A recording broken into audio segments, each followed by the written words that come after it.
There are moments in history when the world stops, when every general, every diplomat, every mother putting her child to bed pauses because something has shifted. Something irreversible has been set in motion. This is one of those moments.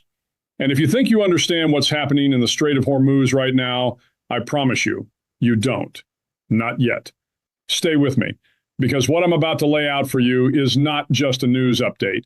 It is a masterclass in what happens when deterrence breaks down, when nations miscalculate, and when the men and women in uniform are left holding the line between order and catastrophe. By the time we're done here, you will understand not just what happened, but why it happened, what it means, and what comes next. And what comes next will challenge everything you think you know about power, pressure, and the price of peace. I spent decades in the United States Navy. I commanded men in the dark, in the rain, in environments where one wrong decision meant people went home in flag-draped coffins. I've studied conflict my entire adult life, and I will tell you this without hesitation. What unfolded on the morning of May 8th, 2025, in the waters of the Strait of Hormuz and over the skies of the United Arab Emirates is not a skirmish. It is not a footnote. It is a signal flare launched into the night sky of geopolitics, and every nation on Earth is watching to see who answers it. Let's start with the basics, because the basics matter. Before you can understand strategy, you have to understand terrain. The Strait of Hormuz is approximately 21 miles wide at its narrowest point.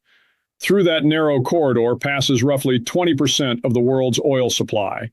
It is, without exaggeration, one of the most strategically vital choke points on the planet. When I was coming up through the ranks, we studied that strait the way a chess player studies the center of the board. Whoever controls it or threatens it holds enormous leverage over the global economy.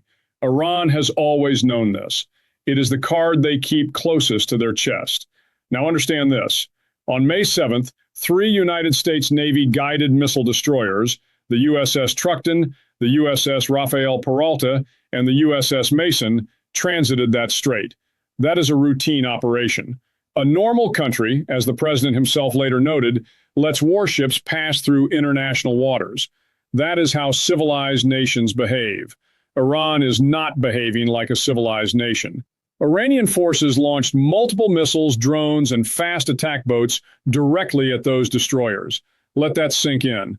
They did not fire warning shots. They did not attempt radio contact. They launched a coordinated, multi-vector assault on 3 American warships transiting international waters. That is an act of war by any definition that has existed in international law for the past 3 centuries. And here is where discipline separates great military forces from merely adequate ones. Those crews, young men and women, many of them likely in their 20s, standing watch in one of the most volatile waterways on Earth, did not flinch. They did not panic. They executed. Every incoming missile was intercepted. Every drone was neutralized. The fast attack boats that raced toward American steel were met with 5-inch main guns and small caliber fire, and they went to the bottom of the Gulf quickly and without ceremony. CENTCOM confirmed it. No American assets were struck. Not one. The people who launched that attack are no longer among the living. That is what training looks like under fire. That is what years of discipline, repetition, and professional military development produces. When the pressure is maximum and the stakes are life and death, you fall back on your training. Those crews fell back on world-class training, and they performed flawlessly. I want every young person watching this to understand something. Excellence is never accidental. Those sailors did not perform brilliantly by accident. They performed brilliantly because thousands of hours of preparation made excellence their default setting. When chaos arrived, they were ready. That is a lesson that applies far beyond the deck of a warship. But if you think the story ends with 3 destroyers successfully transiting the strait, you are nowhere near ready for what comes next. Because while those ships were fighting their way through Iranian aggression in the Strait of Hormuz, the skies over the United Arab Emirates were lighting up with a different kind of hell. The UAE Ministry of Defense announced on the morning of May 8th that their air defenses were actively tracking 3 Iranian drones and 2 ballistic missile launches. Let me give you some context that will make that number hit harder. By this point in the conflict, Iran had already fired more than 2,000 drones, 29 cruise missiles, and 551 ballistic missiles at the UAE. Over 2,500 projectiles aimed at a single nation. That is not a military campaign. That is a sustained attempt at annihilation. And on May 8th, Iran was not done. Their air defenses lit up again. Their systems roared to life again. And the people of the UAE braced again. I want you to think about what that means for the men and women operating those air defense batteries in the UAE. Day after day, week after week, alert after alert. The alarm sounds, the radar paints the sky with incoming threats, and they respond. Every single time. That is resilience. That is the human cost of deterrence. Not just the dramatic strikes and the naval engagements, but the grinding, exhausting, relentless vigilance of people who never get to stand down. I've seen that kind of sustained operational pressure break units. I've seen it break individuals. The fact that the UAE's air defenses continue to function, continue to intercept, continues to protect, that speaks to an institutional toughness that deserves recognition. But here is the question that nobody in the comfortable chairs of cable news panels is asking, and it is the most important question of this entire crisis. At what point does the UAE stop absorbing punishment and start delivering it? Their only major oil export port has been destroyed. Their civilians are living under the constant threat of ballistic missile attack. More than 2,500 Iranian projectiles have been fired at their country. There is a threshold, and I know this from experience, beyond which a nation's leadership cannot absorb more punishment without responding in kind. The UAE has been restrained, remarkably, historically restrained, but restraint has limits. And what happens when those limits are reached will reshape the entire strategic calculus of this conflict in ways that neither Tehran nor Washington may be fully prepared for. Now let's talk about the fires burning in the Strait of Hormuz, because that image, captured by NASA's firm satellite system, tells a story that no press release can fully convey. Multiple fires burning in international waters, the wreckage of Iranian vessels, the remnants of a military force that chose aggression and paid for it with fire and steel. That satellite image is a strategic message written in smoke and flame. And every military commander, every intelligence analyst, every defense minister on the planet is reading it right now. The message is simple and it is ancient. If you attack the United States Navy, you will lose. Not eventually, not after negotiations, immediately and completely. I want to talk about the character of those three destroyers and what their transit represents, because this matters enormously. CENTCOM's statement said those ships would rejoin the naval blockade, what President Trump called a wall of steel. Think about what a naval blockade means in practice. It means that every ship attempting to move Iranian oil, every vessel carrying Iranian goods, every tanker operating under Iranian instruction faces interdiction.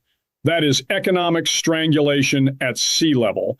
That is a form of pressure that the Iranian regime feels in its treasury, in its ability to fund proxy forces, in its capacity to sustain the very military operations they are currently conducting. The Strait of Hormuz cuts both ways. Iran can threaten it, but the United States can close it. And closing it to Iranian commerce while keeping it open to the rest of the world is exactly the kind of asymmetric pressure that brings regimes to negotiating tables. And speaking of negotiating tables, because this is where the strategic picture becomes genuinely complex and genuinely fascinating, Iran's Foreign Minister Abbas Araghchi issued a statement on May 8th claiming that every time a diplomatic solution is on the table, the United States opts for military action. He called it a reckless military adventure. He invoked the concept of Iran's resilience. He claimed that Iranians never bow to pressure. I've heard that kind of defiant language before. I've heard it from people who meant it with every fiber of their being and still eventually sat down at a table and signed an agreement. Because at some point, the mathematics of conflict become unavoidable. Defiant rhetoric is free. Intercepted ballistic missiles, destroyed naval vessels, and burning military facilities are expensive. But here is what makes the Iranian foreign minister's statement genuinely interesting, and what reveals something important about the internal state of the Iranian government. He also addressed the leaked CIA report, a report that estimated Iran's missile inventory and launcher capacity had fallen to 75% of their February 28th baseline. He denied it. He claimed the actual figure is 120%. Now, governments lie. That is a fact of international relations that every intelligence professional accepts as baseline reality. But there is a specific kind of lie that a government tells when it is genuinely worried about the narrative. And that is the kind of lie where you feel compelled to provide a specific counter number. You don't say our missiles are fine. You say the correct figure is 120%. That precision, that specific rebuttal tells me that the leaked report hit a nerve, that the Iranian regime is acutely aware that the world is calculating their capacity to continue this fight. And that awareness, that consciousness of being measured and found wanting, is psychologically significant. What comes next in this crisis will be determined not just by military capability, but by will, by the willingness of each party to absorb more pain than the other. And that is where I want to take you deeper. Because the human dimension of this conflict, the dimension that never makes the satellite images or the CENTCOM press releases, is the dimension that ultimately determines the outcome of every war ever fought. President Trump's comments on May 8th were notable for two reasons. First, the content.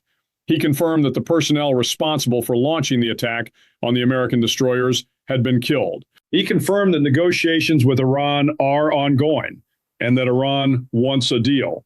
He confirmed that the United States is prepared to escalate significantly if a deal is not reached. Second, and this matters as much as the content, the tone. There was no panic in those words, no uncertainty, no hedging. There was the calm, almost detached certainty of a man who believes he holds a stronger hand and is content to let the other side figure that out for themselves. Whether you agree with the policy or not, whether you share the political perspective or not, that kind of projected certainty is itself a strategic instrument. Adversaries read tone, they read body language, they read the gap between what a leader says and what a leader projects. And what was projected on May 8th was absolute confidence. And then there was the moment, almost surreal in its absurdity, when Iran attempted to seize a vessel in the Gulf of Oman and accidentally seized one of their own Shadow Fleet tankers, the Ocean Koi, detained by Iranian authorities for allegedly disrupting Iran's own oil exports. I have commanded men in high-stress operational environments, and I can tell you with certainty that kind of mistake does not happen to a military and intelligence apparatus operating at peak efficiency. That happens to an organization that is stretched, stressed, and making decisions under pressure that it is not fully equipped to manage. That single incident, almost comedic in isolation, is actually a significant data point about the current operational capacity of Iranian forces. But do not let that data point lull you into complacency, because a cornered adversary is not a defeated adversary. And what I'm about to explain in part 2 will show you exactly why the most dangerous phase of this crisis may not be behind us. It may be directly ahead. There is a principle in special operations that I carried with me through every deployment, every mission, every moment of controlled chaos, and it is this. The most dangerous point in any engagement is not the beginning. It is not even the middle. It is the moment when one side believes it is losing, but still has enough capability remaining to cause catastrophic harm. That is the inflection point. That is the moment when miscalculation becomes most lethal. And as I assess everything that unfolded on May 8th, the missile launches over the UAE, the burning wreckage in the Strait of Hormuz, the seized tanker, the defiant press statements from Tehran, I am telling you with every ounce of professional judgment I have developed over decades of service that we are approaching that inflection point right now. The question is not whether Iran will make another move. The question is what kind of move a regime makes when it is running out of good options, but still has enough bad ones left to start a wider war. Let me give you some historical context, because history is not just the past, it is the operating manual for the present. In 1988, during Operation Praying Mantis, the United States Navy engaged Iranian naval forces in the largest American surface naval battle since World War II. It lasted one day. Iran lost half of its operational navy. The strategic lesson from that engagement reverberated through Iranian military doctrine for decades. It produced a shift, a deliberate move away from conventional naval confrontation toward asymmetric warfare, fast attack boats, swarm tactics, mines, proxy forces, drones. The Iranian military looked at what happened in 1988 and said, "We cannot fight the United States conventionally and win, so we will fight unconventionally." Everything you are seeing in the Strait of Hormuz right now, the swarms of fast attack boats, the drone barrages, the ballistic missiles fired at civilian infrastructure, is the fully matured expression of that post-1988 doctrine. And understanding that doctrine is critical because it tells you something important. Iran is not making random military decisions. They are executing a strategy. A flawed strategy, a strategy that is clearly failing on multiple levels, but a coherent strategy nonetheless. And coherent strategies, even failing ones, require coherent responses. The United States response has been coherent. The strikes on Iranian military facilities responsible for the attacks, missile launch sites, command and control nodes, intelligence and surveillance infrastructure, these were not emotional reactions. These were deliberate, proportional, targeted responses designed to degrade capability without triggering full-scale war. That is sophisticated military thinking. That is the product of a national security apparatus that has spent years wargaming exactly this scenario. You do not improvise a response like that in real time.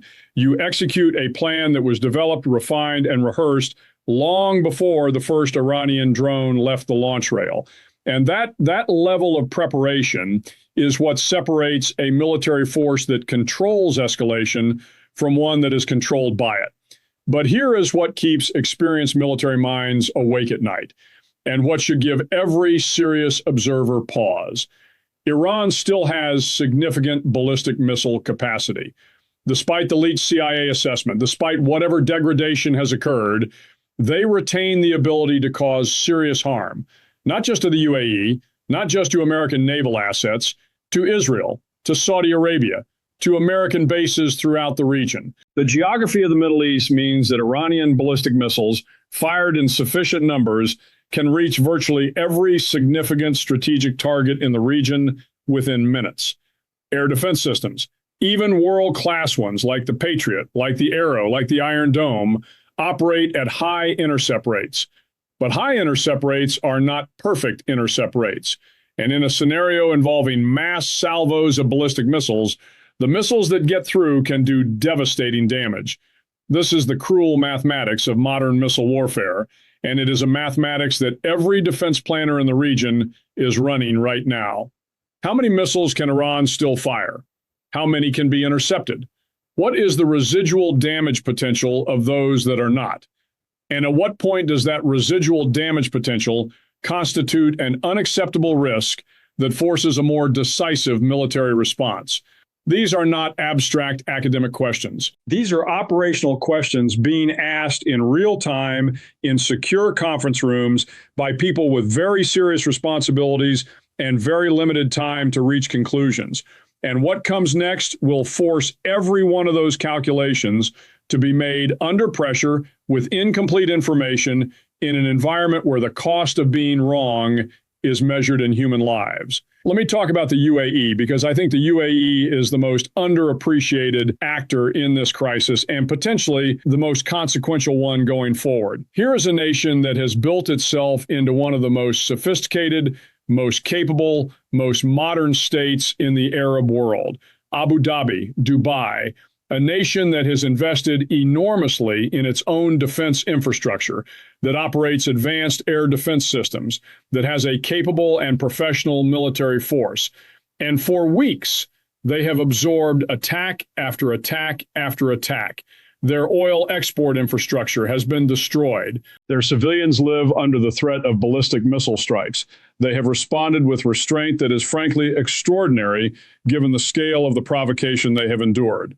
But restraint is a strategic choice, not a permanent condition. And I want you to think about the strategic calculus that UAE leadership is making right now. On one hand, escalation carries risks.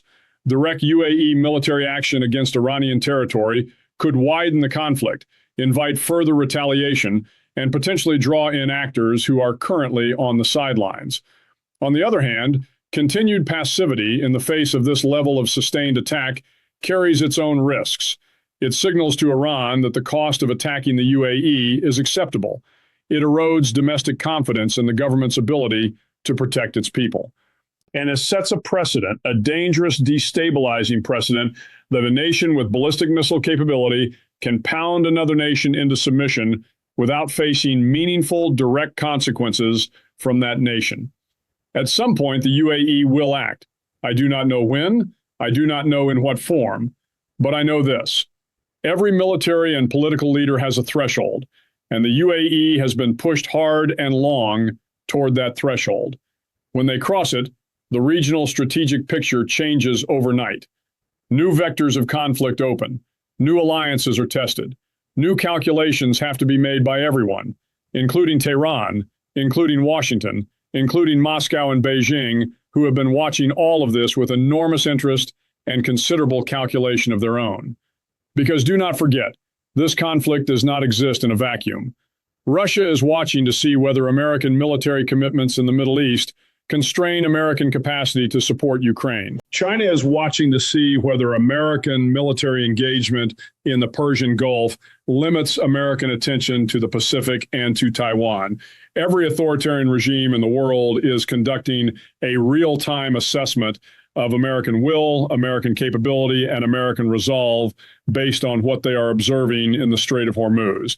That is not paranoia, that is geopolitics. That is the interconnected reality of a world where weakness in one theater invites aggression in another.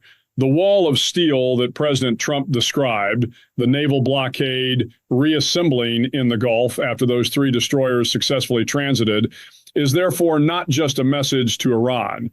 It is a message to every adversary watching from every corner of the globe. It says that American military power remains dominant, operational, and willing to be used in defense of American interests and international norms. That message matters as much in Beijing as it does in Tehran. It matters as much in Moscow as it does in the Strait of Hormuz. Strategic credibility is not compartmentalized. You either have it everywhere or you risk losing it everywhere. Now, I want to address something that deserves serious, honest analysis, because I've spent my career being honest, even when honesty is uncomfortable. The diplomatic dimension of this crisis is real, and it matters. Iran's foreign minister says diplomacy is always the victim of military escalation. President Trump says negotiations are going well, but Iran must sign fast or face severe consequences. Both of these statements contain partial truths. The full truth is more complex and more important than either partisan framing allows. Military pressure and diplomacy are not opposites. Used correctly, they are partners. The history of successful nuclear negotiations, and I am thinking specifically of the diplomatic breakthroughs that have actually held over time, almost always involves a combination of genuine economic and military pressure with a credible diplomatic off-ramp. The pressure has to be real enough that the cost of non-compliance is prohibitive. The off-ramp has to be genuine enough that compliance is actually possible without the regime losing face so completely that it collapses. Threading that needle is extraordinarily difficult. It requires discipline, patience, and a level of strategic sophistication that does not always make for good television, but absolutely makes for better outcomes. What I am watching for, what every serious analyst should be watching for, is whether the current combination of military strikes, naval blockade, and ongoing negotiations represents that kind of disciplined, sophisticated pressure campaign, or whether it risks tipping past the point where the Iranian regime can accept a deal without losing the domestic political support it needs to implement one. Because a deal that Tehran agrees to but cannot sustain is not a solution. It is a delay. And delayed problems in the Middle East have a way of returning larger and more dangerous than they left. The Iranian regime's claim that their missile capacity is at 120% of February baselines, that specific, defiant counter-narrative, tells me something important about where they are psychologically. They are trying to project strength. They are trying to signal to their own population, to their proxy forces, to their regional allies, that they are not broken, that the American strikes have not fundamentally altered the strategic balance, that Iran remains a force to be reckoned with. And here is the uncomfortable reality. Even if that claim is exaggerated, even if the true figure is somewhere between 75 and 120%, Iran still retains significant destructive capability. The degradation matters. The continued operational pressure matters. But degraded does not mean defeated. And conflating the two is a mistake that has cost nations dearly throughout history. I think about the young sailors on those 3 destroyers. I think about them standing their watch in the darkness of the Persian Gulf, radar screens alive with incoming threats, training taking over as instinct, years of preparation collapsing in the seconds of decision. I think about the air defense operators in the UAE who have been at their post for weeks, alert after alert, intercept after intercept, never knowing if the next salvo will be the one that gets through. I think about the pilots who flew those strike missions against the Iranian coastline, descending through darkness toward a defended coastline, trusting their aircraft, their training, their wingmen, and their mission planning. These are the human beings at the center of this geopolitical storm, not the press conferences, not the satellite images, not the CENTCOM statements, the people. And their courage, their professionalism, their willingness to stand in harm's way deserves more than a footnote in the analysis. It deserves acknowledgement. It deserves gratitude. It deserves to be the central fact around which all the strategic discussion orbits. Because ultimately, that is what all of this comes down to. Not missiles, not oil, not negotiating leverage. People. The people willing to defend what they believe in. The people willing to stand a watch that the rest of the world relies on without fully understanding it. The people who go when called, who execute when ordered, who hold the line when everything around them is chaos and fire and the weight of impossible responsibility.